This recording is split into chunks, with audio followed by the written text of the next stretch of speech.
everyone, welcome back to my YouTube channel. If you're new to my channel, my name is Erin, and I've been traveling internationally for a decade and have been to almost 40 countries around the world. In today's video, I'm going to highlight the best things to do and places to visit for your trip to Egypt if you're planning to visit and stay for about a week. If you're like me growing up, Egypt has always invoked this sense of wonder and visions of ancient mummies and pyramids, so I was very excited when I finally got the chance to visit Egypt with my best friend. I recommend spending your first 2 full days in Cairo and Giza to see all the major sites before you head to other parts of Egypt.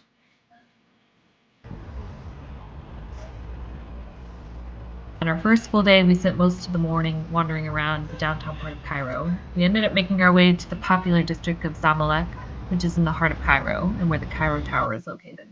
You can also find the Cairo Opera House, numerous art galleries, and museums in this district.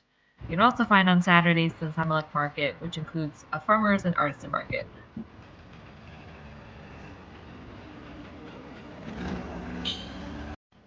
We did decide last minute to go to the top of the Cairo Tower, which costs around 200 Egyptian pounds. It has the best 360-degree view of Cairo, and you can even catch a glimpse of the pyramids, which was our first time seeing them on our trip, so we were very excited. You don't need to buy your ticket in advance. You can just show up, buy your ticket, and ride the elevator 62 floors to the top. There is a cafe at the top if you're hungry and want to take in the views.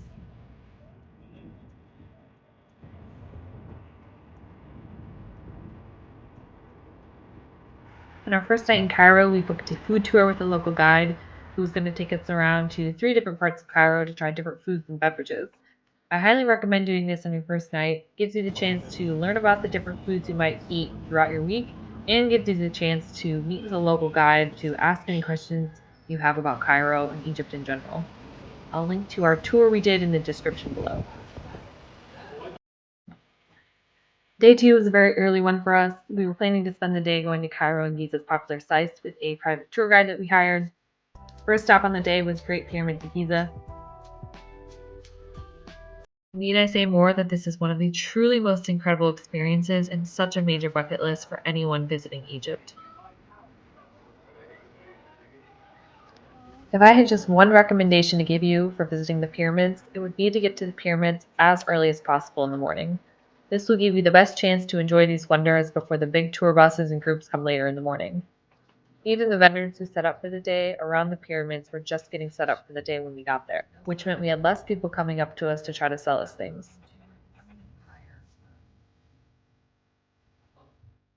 I also recommend getting a guide. It's a great way to take the hassle out of getting around to the different pyramids, and you'll likely have a guide very well versed in the history of the pyramids and be able to answer all of your questions.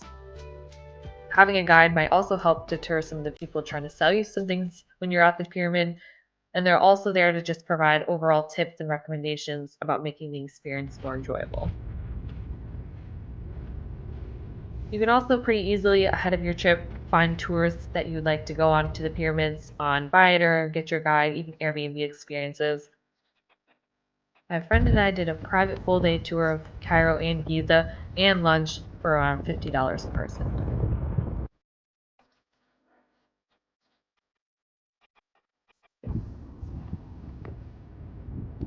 You also have the opportunity to purchase a ticket for the light and sound show that takes place at the pyramids in the evening. It is a unique way to learn about the pyramids and Egyptian history with the cool light display on the pyramids and the Sphinx itself. We so happened to be at a restaurant one evening to watch the sunset near the Sphinx, so we got to see the first part of it, and it is a cool experience to have, but also a little cheesy at the same time. Next, we were headed to the National Museum of Egyptian Civilization. When we went to Egypt, the new Grand Egyptian Museum in Giza was not yet open, so our tour guide recommended this one instead because it had a lot of great artifacts and mummies to see and learn about. We had a really great time and highly recommend this museum.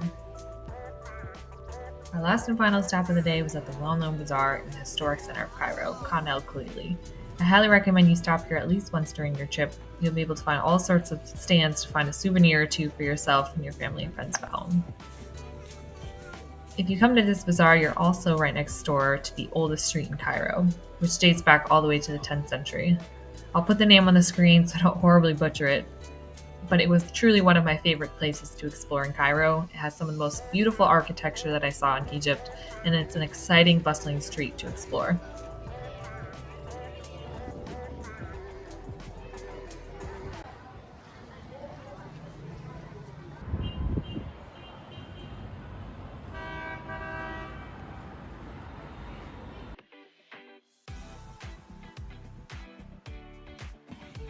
For day 3 and 4 of our trip, we headed to Luxor, Egypt.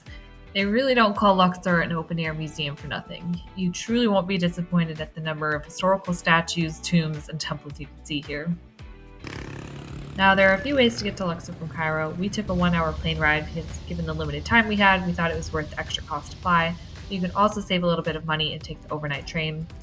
You can also get to Luxor if you're on a Nile River cruise, which will likely stop in Luxor as well. When we were in Luxor, we stayed at the Hotel Pavilion Winter Luxor. This hotel shares the same grounds and pool with the famous Winter Palace Luxor, which has seen famous guests over the years, including Winston Churchill, Jackie Kennedy, even Prince Charles and Princess Diana, and Agatha Christie, who wrote Death on the Nile. I would highly recommend this place. It's such a great experience, and the gardens are breathtaking, and the pool is very relaxing after some long days exploring. Luxor is also known for its beautiful hot air balloons that take off early in the morning over the Nile. We didn't go in the balloons ourselves, but we did get up early to see the hot air balloons over Luxor. I couldn't recommend this more. It's quite peaceful in the morning, and getting to see the hot air balloons across the Nile while the sun slowly creeps over the horizon is truly incredible and nothing quite like it.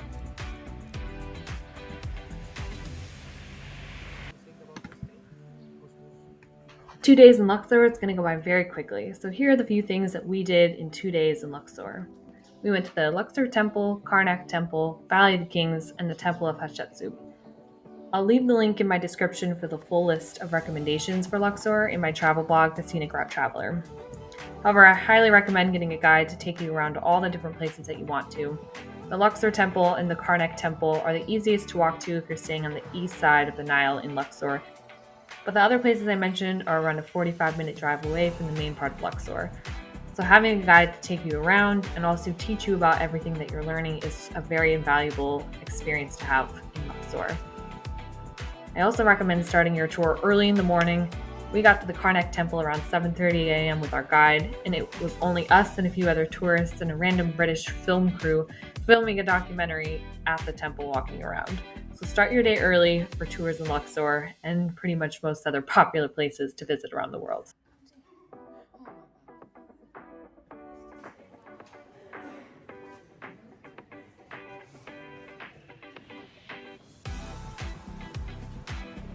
Something to keep in mind when you're visiting Valley of the Kings is that with your ticket, you can only go into 3 separate tombs. There are more tombs than that you can visit, but I'd recommend asking your guide which of the 3 tombs they recommend that you visit when you're visiting Valley of the Kings.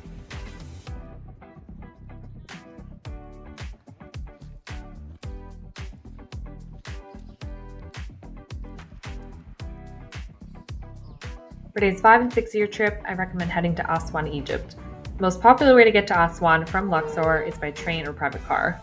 Hiring a private car might cost you around $100, $200 US, but will get you there in around 3 or 4 hours in a comfortable car. We decided to save money and take the train, which costs around $2 per ticket USD.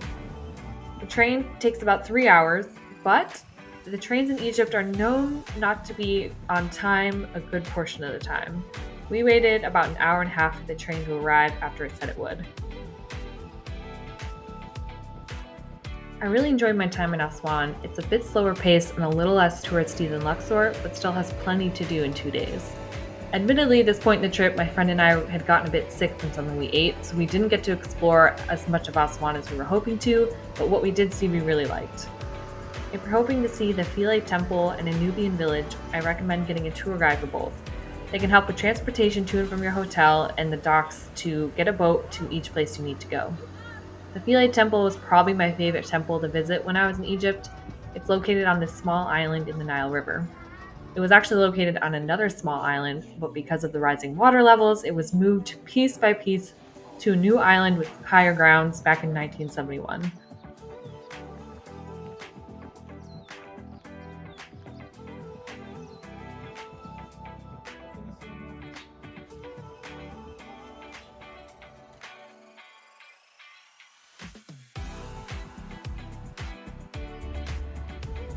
You can also visit a Nubian village located along the banks of the Nile River.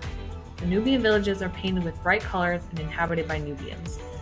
They speak their own Nubian languages and have specific traditions that are different from the rest of Egypt.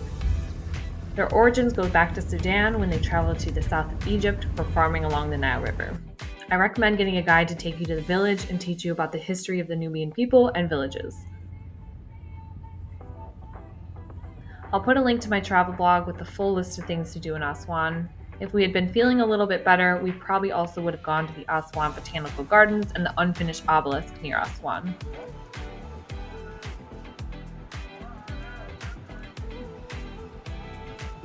You can also turn your second day into a long day trip to Abu Simbel, which is about a 3-hour drive from Aswan.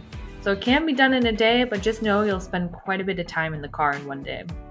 If you are in Egypt for a few extra days, it might be worth staying the night there, so you can get up early to see the Abu Simbel temples.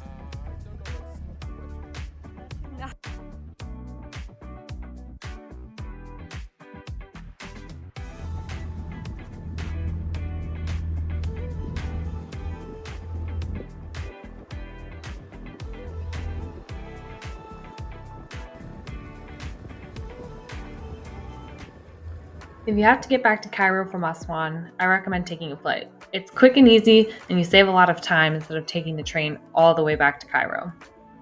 On our 7th day of the trip, we were back in Cairo.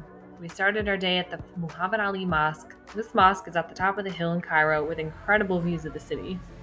The cost to enter the grounds is 180 Egyptian pounds.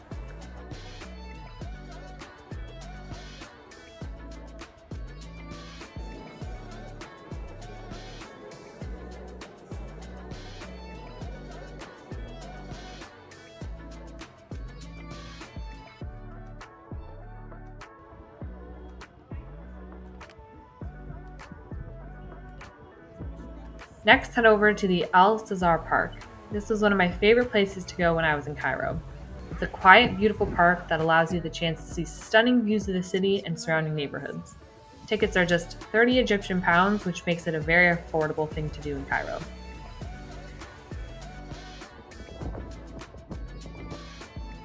If there's one dish you need to try and place to try it at, it's the national dish of Egypt, kosheri. The dish consists of Egyptian rice, lentils, macaroni noodles with a spicy tomato chili sauce sprinkled with crispy onion. We were recommended to try kosheri at Abu Tariq in Cairo. On our last evening, we decided to go to the pyramids one last time and watch the sunset. Originally, we were torn on whether to go to one of the nice restaurants at the nicer hotels near the pyramids, or a smaller, likely more touristy restaurant with okay food but a nice rooftop. We decided on the latter and it ended up being one of the best decisions of the trip. We picked a restaurant right in front of the Sphinx where you end up having a great view of all the pyramids and the Sphinx together. And when I say this might have been the best sunset experience I've ever had, I'm not kidding. I hope you found this video to be helpful for the planning stage of getting ready to go to Egypt, or to inspire you to book the ticket to Egypt. There are so many other amazing places that we just didn't have the chance to get to. I'll add a few other spots to the description box below. If you like this video, please give it a thumbs up and hit the subscribe button for more travel related videos. You can also read more about my other adventures around the world on my travel blog, The Scenic Traveler. And happy adventures.